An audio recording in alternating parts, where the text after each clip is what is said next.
Hey, our next keynote presentation from Dan Goldstein really provides a nice complement to Jeff's presentation that you just saw on new technology.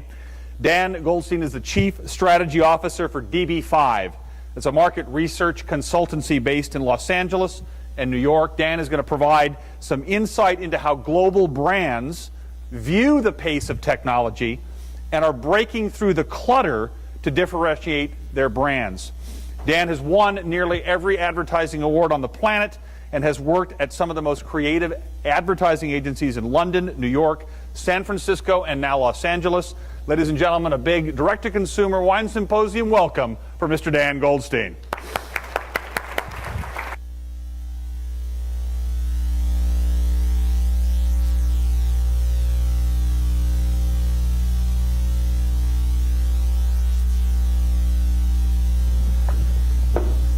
Good morning. So, thank you for having me. Wanted to answer this question for you. My wine is great, why don't I sell more? I'm assuming that's on some of your minds today. I guarantee it'll be on more of your minds tomorrow. So I hope to look through some trends, some ideas, and really a philosophical approach as to how you might succeed in the future. So let's take a look at the future, and we're going to start in New York in 1890. Now, the reason we're starting in New York in 1890 is because in New York they had a problem in this year. They had 150,000 horses in New York, more so than any other city on the planet. Each of those 150,000 horses made 22 pounds of manure a day, which equaled 45,000 tons of manure every month. Now, there were a lot of people outside of New York who were very pleased that there were horses making such a mess in New York because they were farmers. But it got to the point where they couldn't take any more manure on. So there was a problem. So New York appointed George Waring Jr., whose name is not well recognized in truth. He was the New York Street Commissioner, and he said, "Manhattan is stinking with the emanations of putrefying organic matter." They spoke like that in 1890. "It is literally carpeted with a warm brown matting smelling to heaven." So he's a religious man.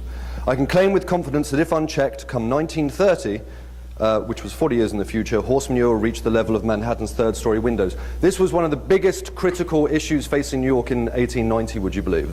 They had a big forum, they appointed this man, they were hoping to have statues to him if he could indeed solve it. Obviously he didn't solve it. Mercedes-Benz solved it in a few years after this was written by the invention of the motor car. So the point there is it's very difficult, obviously, to predict the future with any sort of confidence. So I wanted to play with this theme a little bit more. Newsweek, obviously, as the title suggests, had a headline which said, "The internet, bah!" I urge you to try and say bah and not sound dumb saying it. "The internet, bah, bah, bah, bah." Written by Clifford Stoll in 1995. So what Clifford Stoll wrote in Newsweek, and Newsweek is a significant publication, obviously. It's not something as trivial as horse manure. It's a significant publication. And they wrote, "The truth is no online database will replace your daily newspaper. Last year, more newspapers were paid for on mobile phones than there were in real life, in paper." They also said no CD-ROM can take place of a competent teacher. One laptop, one child, I think, just shipped its 5 millionth computer to the developing world, changing the prospects of an entire generation of children in that region. And no computer network will change the way government works. So they may not change the way the government works, which obviously it has, but it actually helped change the government. Barack Obama is famed for raising so much money on social media, 250 million in 2012, 150 million in 2008. So Clifford Stoll was wrong, that's the point of this. Then there's cyber business, Clifford Stoll goes on. "We're promised an infinite world of shopping choices, yet some predict that we'll buy books and newspapers over the internet are short." Last year, Amazon sold at Christmas more books on Kindle than it did books. So more digital books than actual books through Amazon, the bookseller. Incredible fact. And then finally he said, "What's missing from this electronic wonderland? Discount the fawning techno-burble. Computers and networks isolate us from one another. It's missing human contact." And as Jeff just pointed out so eloquently, 1.2 billion people around the planet are glued together with the electricity that is the internet. The largest community on the planet is China, the second largest is Facebook, the third is India. This is not indeed a prediction that held up. So you might ask, what happened to Newsweek? December 31st, they launched this issue, last print issue. And what you may ask, and I'm sure you're not, but what you may ask happened to Clifford Stoll, the journalist. Well, Clifford is no longer a journalist. The ridicule surrounding that article, particularly the word "bah," meant that he never wrote again. He now has a very successful internet business selling these things. This is his website called kleinbottle.com, and that apparently is a Klein bottle. It's a very difficult thing to blow from glass, apparently, and he just works from home on his website now. He also, if you want to buy a Klein bottle, you may wish to buy some Klein bottle inspired knitwear, here modelled by his children, and very attractive they are too. All right, so the point: future predictions tend to be wrong, very wrong, most of the time. Now, it's pretty easy to look at gaffes, Newsweek gaffes, manure gaffes. It's pretty easy to look at that sort of stuff and make fun of people that are trying to predict the future. But it gets very serious when we look at big business in America. So this is a list of all the companies that have ever been on the S&P 500. The S&P 500, first 500 was 1957. Obviously, there were 500 of them. Since then, there have been 900 that have been on this list. 900. Of the original 500 in 1957, the original class of 57, only 74 are still in existence. All of these highlighted like on a tombstone are the companies that have passed away. They're no longer with us. They've been bought, broken apart, flunked, etc. So a third of American wealth was represented on the S&P 500 in 1957, a third of jobs, a third of economic might and power, and all of which has been almost entirely overturned. So 900 in total of the original 500, 74 remain, and just 12 of that 74 managed to outperform the market, which is, I believe, 2.4%, but someone can correct me on that. So the point here is, in order to succeed in the future, someone must fail. Something must be destroyed in order for a better future to be created. This is a quote from an economist called Charles Schumpeter, who coined the phrase creative destruction against that S&P 500 fact.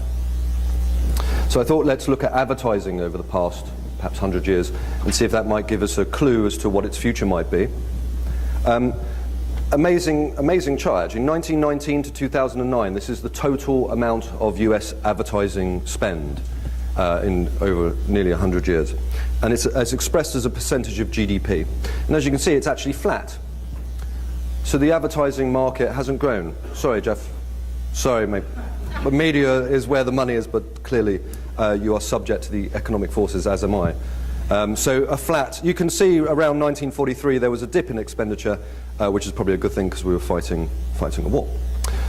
So then we looked at advertising to sales. Now what advertising to sales ratio is, this is expressed as a percent, is of all the money that a company gets in terms of revenue, what percentage of that revenue do they spend on advertising. Here in 1917 they spend 5%, in 2007 they spend 5.9%. So the amount that companies are spending on advertising hasn't changed either. It's a flat market. But what the market does represent underneath those still waters is a great deal of volatility. This is, again, 1919 to 2012. This is the percentage of all American advertising. What percentage was in newspaper and what percentage last year was in newspaper. And as you can see, it's moved from 61% in 1919 to 11%. And I believe it's actually in single digits. So this data may be a little out of date, which is an incredible slip. This is the shift in advertising just last year in terms of media spend. It took a long time to get I Love Lucy in that small television set, so I hope you appreciate that. I hope you appreciate that art direction. I can't believe that got a round of applause. Very good. Easy crowd. So as you can see, most traditional forms of media, as Jeff was outlining in his keynote, is in decline. The elevators going up are mobile and the internet, and within the internet obviously you have a whole multitude of different formats in order to reach the consumer. Okay, so we're moving from a world where advertising and traditional broadcast media used to be very much like this, used to shout a lot. The only role for advertising, and my job used to be very easy, was just be heard and be remembered. Jeff's company used to help me be heard, and we hoped that our advertising agency would put enough interest into that attention that we grabbed with people in order to be remembered. And obviously now, it's very different. Consumers are in control more and more of the media environment that they consume. This is a very obvious fact, but it is incredibly dramatic. This means that your competition for attention is not other advertising, it's not other brands, it's not other wine. That is not your competition. Your competition for attention with people, because they're in control, is everything else in their life. People are in control of the media and information and entertainment and the facts that they consume. It is a fact. I am and you are. In order to be a part of your world, I need to compete against all the things that are in it. And I'll just prove it with a little story. How often do you think about brands in your work, friends, bill paying, love torn, washing up, my review is next week, argumentative, American Idol is on soon, I need a vacation, where did I put my keys, school run, pickup, dry cleaning, daydreaming, I think I have a cold, late for a meeting, opportunities, hope, family-filled life. Not very often. This is the true competition for attention. This is your competition. It isn't the people sitting on the table behind you who also make wine. It is the attention in real life. Okay, so be remarkable. Remarkable is a beautiful word, actually. It means being worth remarking upon, being worth talking about. The social revolution in media. Yeah, we lost me? How's that? I can hear that. There you go. Okay, so the word remarkable is an incredible word. It means be remarked about, worth remarking upon, worth talking about. If you want to be the subject of conversation in social media, you have to do something worth talking about. If you want to be invasive in people's lives, be heard and be remembered, be shared and be liked, then you have to do something that's worth remembering, liking, and passing along. The nightmare, I think, for most people in the advertising world in the future will be this. When we did it right, it was still pretty ordinary. I've made many, many ordinary campaigns. They don't work. I've made a few, been lucky enough to be a part of a few extraordinary campaigns. They do work, and the results from that are, as you would expect, extraordinary. I thought it'd be kind of fun to look at 2012's most celebrated commercials. The first thing to say is, this is from Fast Company magazine, there's just 5 of them. The thing to say is none of them are actually commercials, which is rather peculiar. This is the only one that is in a video format. But this was voted by Fast Company magazine as the 5 most worth celebrating advertising endeavors of 2012. You may or may not have seen this. It'll probably make you laugh.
Using your keyboard device.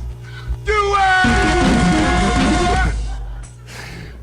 So amazing. I'm pleased I gave up a minute to do that, to show you all of that. This was done by Procter & Gamble, so this isn't done by some funky little youth company. This is done by Procter & Gamble and a company called Wieden & Kennedy up in Portland, sorry, Oregon.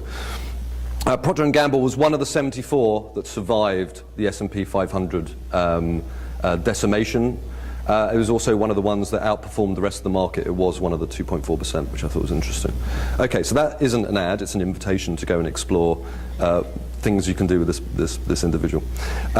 This is done by my ex-agency. This is actually from Dubai, would you believe? So this is an execution from Dubai. It's a fridge magnet. What you do is you program on your computer, you program this fridge magnet, and there's a little Bluetooth device in it for what your favorite pizza is and your address and your credit card info, and whenever you want a pizza, you press it. That simple. Piece of genius that actually won 1,000 awards and is obviously extremely successful because it's a shortcut to pizza, and everyone wants pizza from now on. Okay, so Absolute, also by my ex-agency. This is an individual bottle. There's a big fetish around the Absolute bottle that the advertising campaign of the last 30 years or so has helped create. So they thought, why don't we give over to the consumer their own bottle? So you can make your own bottle. It will be unique to you. You design it. No one else. It will never be replicated again. And this was apparently a great success for them. This is an ad. This was made by a company called RGA on behalf of Nike. I don't know if, I'm assuming most people here know about Nike Fuel. It's just a band that allows you to track how many calories and steps you take every day. This was developed by an advertising agency as a piece of marketing in order to form a deeper relationship with the Nike consumer. And there's this, which is my client. This is Red Bull. They got a man to jump from space. You probably have heard about this. It's called Stratos. Maybe you haven't. It's called Stratos. It's the world's highest parachute jump. And as you can see, it has many cameras on this man. He's obviously crazy. And they broadcast it live on YouTube. And I don't know why he did it. I guess to prove the Red Bull has wings. I guess. So the point of showing you those crazy things is all bets are off. So if you don't believe my first statement that you compete against life for attention, the biggest brands in the world do. The biggest, most exciting, most breakthrough, most remarkable brands on the planet right now are subscribing to the idea that in order to get into your lives and to grab attention, the best way to do it is do something worth talking about. Do something that in our lives we would want to be interested in. I'd want a fridge magnet that I can press and get a pizza. I wanted to watch, as did you, the guy with the muscles. I wanted to watch that. I'd probably pass that along. In fact, I did pass that along to my mother. She didn't like it as much as I did and didn't pass it any further. But the point is, it got one consumer further. The guy jumping on Red Bull got 1.6 billion potential impressions. Potential is an interesting word.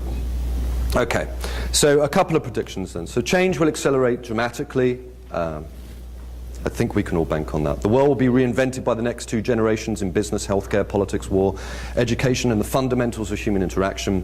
And the opportunities ahead are matchless. All bets are off. This is one big brawl with no rules. It's up to our imagination as to, well, what would grab attention? What would people want to share, like, link, etc.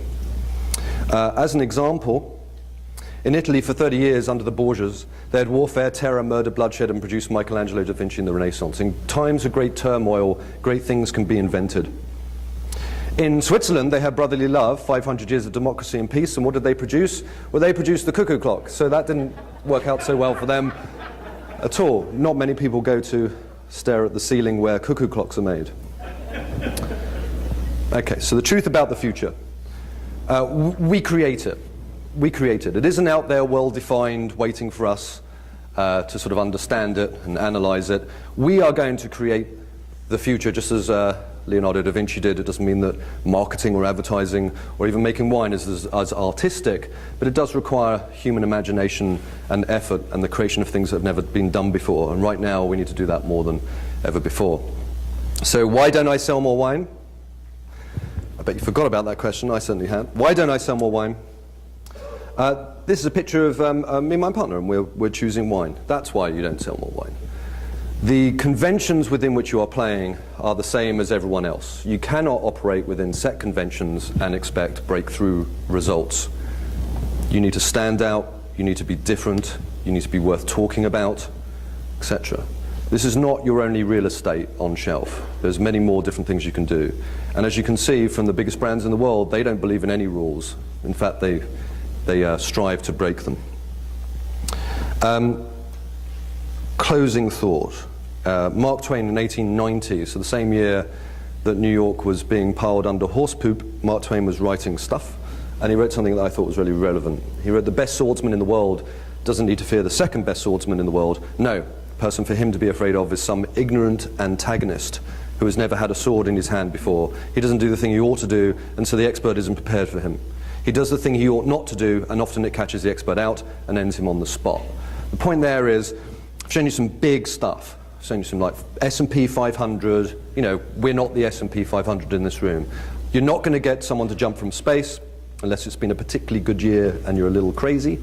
You're not going to do that. But what you can do is you can do the unexpected. Don't listen to the people who run the big S&P 500 companies and follow their rules, because look where that got them. In fact, if you want to be the CEO of a relatively small company, become the CEO of a relatively big company and just wait.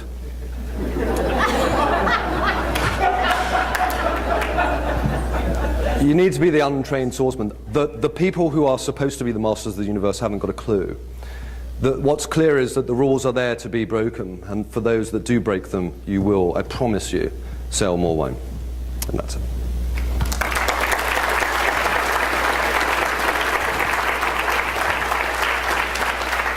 Really? Okay. That was much quicker than was thought and expected. You still want me to go on? Yes? Very good. Any questions?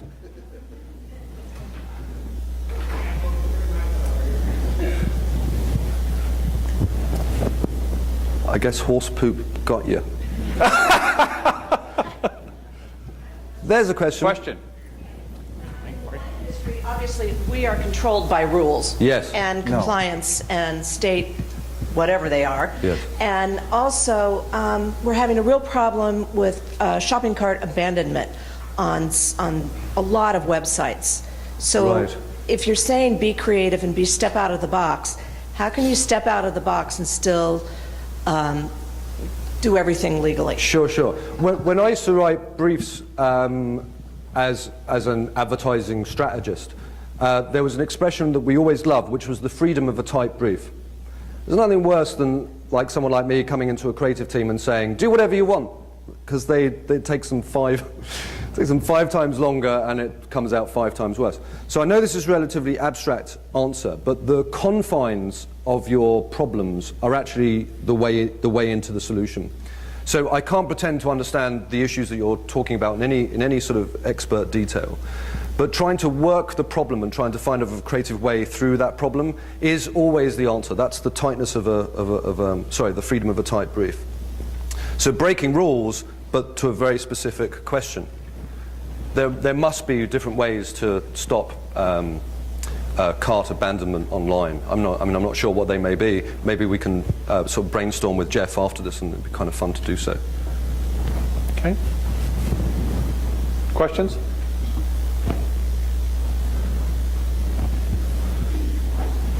Okay. Okie dokie. All right. Well done, Dan. Thank you very, very much. You're very welcome. That was quite brilliant.